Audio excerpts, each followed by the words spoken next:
एक आदमी ने लाइफ इंश्योरेंस पॉलिसी अडॉप्ट की हुई है और वो आदमी वो पॉलिसी लेकर फोत हो जाता है।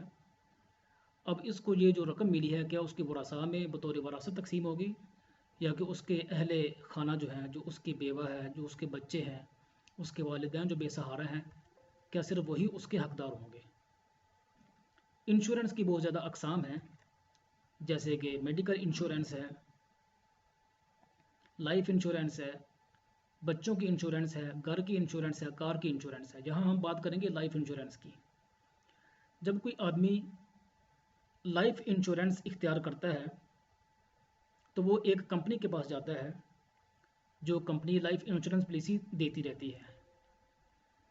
उनका तरीका ये होता है कि जब कोई क्लाइंट उनके पास जाता है तो वो उनको ये कहते हैं कि आप किसी हॉस्पिटल में जाएं और वहाँ से अपना मेडिकल फिटनेस सर्टिफिकेट लेके आएँ। वो अपना वो सर्टिफिकेट लेके आता है जिसके ऊपर ये मेंशन होता है कि इसकी हार्ट फंक्शनैलिटी ये है, उसकी किडनी जो एक्टिविटीज़ है वो ये हैं, लीवर फंक्शनैलिटी ये है।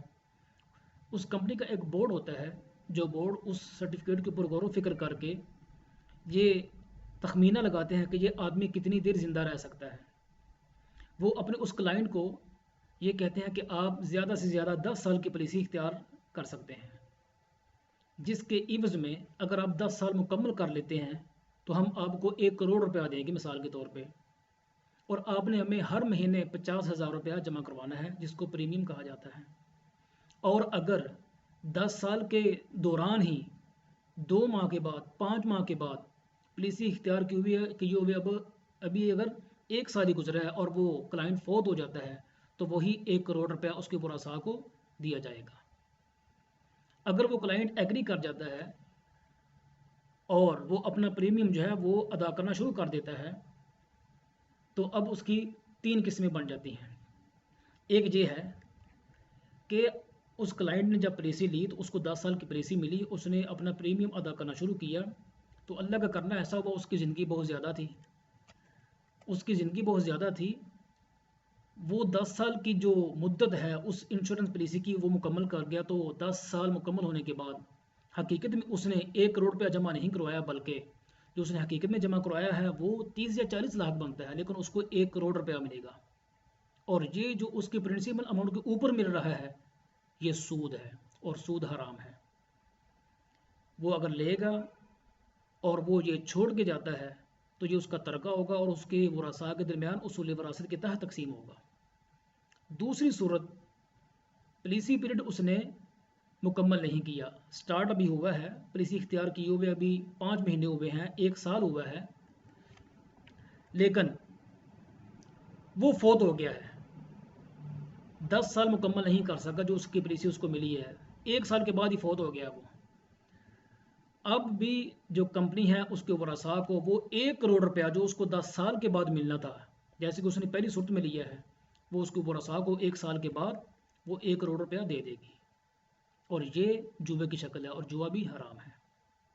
तीसरी सूरत ये है कि चूँकि ये इंश्योरेंस एक नया नया कॉन्ट्रैक्ट है, लोगों को इसकी हकीकत का पता नहीं होता, शरई तौर पे ये हलाल है या हराम है, तो लोग इसको जाने बगैर ये पॉलिसी इख्तियार कर लेते हैं। और फिर जब बाद में उनको पता चलता है कि ये तो हराम है, ये तो सूद है या ये जुआ है, तो वो अज़्म कर लेते हैं कि हमने ये जो कॉन्ट्रैक्ट है पर लाइफ इंश्योरेंस का ये ख़त्म करना है। वो अपनी कंपनी के पास जाते हैं, इसको विड्रॉ करते हैं। उनका एक तरीकाकार है, वो उस क्लाइंट की जो प्रिंसिपल अमाउंट उसने अदा की होती है उसमें से कुछ डिडक्शन करके उसकी प्रिंसिपल अमाउंट वापस कर देते हैं। अब ये जो रकम जो उसको वापस मिल गई है, ये जब वो ले के बाद में फौत हो जाता है तो ये भी उसको वरासा में वरासत के असूलों के तहत तकसीम होगी। दूसरी जो सूरत है, जो जुबे वाली सूरत है, चूँकि उसने कुछ ना कुछ इवज़ अदा किया हुआ है, लिहाजा उसकी इवज़ में उसको ये जो रकम है ये मिलेगी और उसके वरासा में वरासत के तौर पे इस तकसीम होगी। लेकिन जहाँ हमें कुछ बातों को जानना ज़रूरी है वो ये है कि चूँकि ये हराम है, ये सूद है, ये जुआ है, लिहाजा इस काम से हमें बचना चाहिए। जिस तरह से अल्लाह ताला ने वालिदैन को ख़ुद को हलाल खाने का हुक्म दिया है, हम सब को हलाल खाने का हुक्म दिया है, इसी तरह से बच्चों के लिए भी हलाल कमाई करना ये हमारी ज़िम्मेदारी है, ये हमारी ज़िम्मेदारी है। अब अगर मिसाल के तौर पे ये सूद या जुए की शक्ल में वो क्लाइंट उसने ख़ुद ये रकम इख्तियार कर ली है, ले ली है, या उसके वरासा को जुए की शक्ल में ये रकम मिल गई है, तो शरई हुक्म अब ये है कि अगरचे वो उसके वरासत के तौर पे उसके वरासा में तकसीम होगी, लेकिन शरई हुक्म ये है उसके इस्तेमाल करने के लिहाज से कि जो क्लाइंट ने असल रकम कंपनी को अदा की है, सिर्फ वो उस रकम को इस्तेमाल करने की मजाज है, वो सिर्फ उसको इस्तेमाल कर सकते हैं, वही अपने इस्तेमाल में ला सकते हैं। अलबत्ता जो बाकी रकम है, जो रकम सूद या जुबे की शक्ल में उनके वो रसा को या उसी क्लाइंट को मिली है, वो उसको शरई तौर पर इस्तेमाल करने की मजाज नहीं है, वो हराम है, उससे बचना ज़रूरी है। और उसको किसी ऐसे काम में लगाना ज़रूरी है कि जिस काम में नेकी की नीयत नहीं की जा सकती। अल्लाह ताला का फरमान है कि या अय्युहल्लज़ीना आमनुत्तकुल्लाह वदरू मा बक़िया मिनर रिबा इन कुंतुम मुमिनीन फ़इन लम तफ़अलू फ़अज़नु बिहर्बिन मिनल्लाहि व रसूलिहि व इन तुबतुम फ़लकुम रुऊसु अम्वालिकुम ला तज़लिमून व ला तुज़लमून। अल्लाह ताला ने यहाँ सूद को अपने साथ जंग करार दिया है, अपने रसूल के साथ जंग का ऐलान करार दिया है। तो ये कबीरा गुनाह है, ये हराम है, इससे बचना बहुत ज़रूरी है। लिहाजा लाइफ इंश्योरेंस जिस बंदे ने पॉलिसी इख्तियार की है, उसको किसी भी शक्ल में, सूद की शक्ल में या जुए की शक्ल में जो रकम मिलती है, वो उसके वरासा में अगरचे वरासत के तौर पे तकसीम होगी,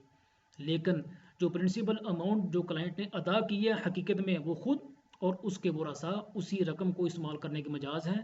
जो बाकी रकम सूद और जुए की शक्ल में मिली है, वो उसको इस्तेमाल करने के शरई तौर पे मजाज नहीं है।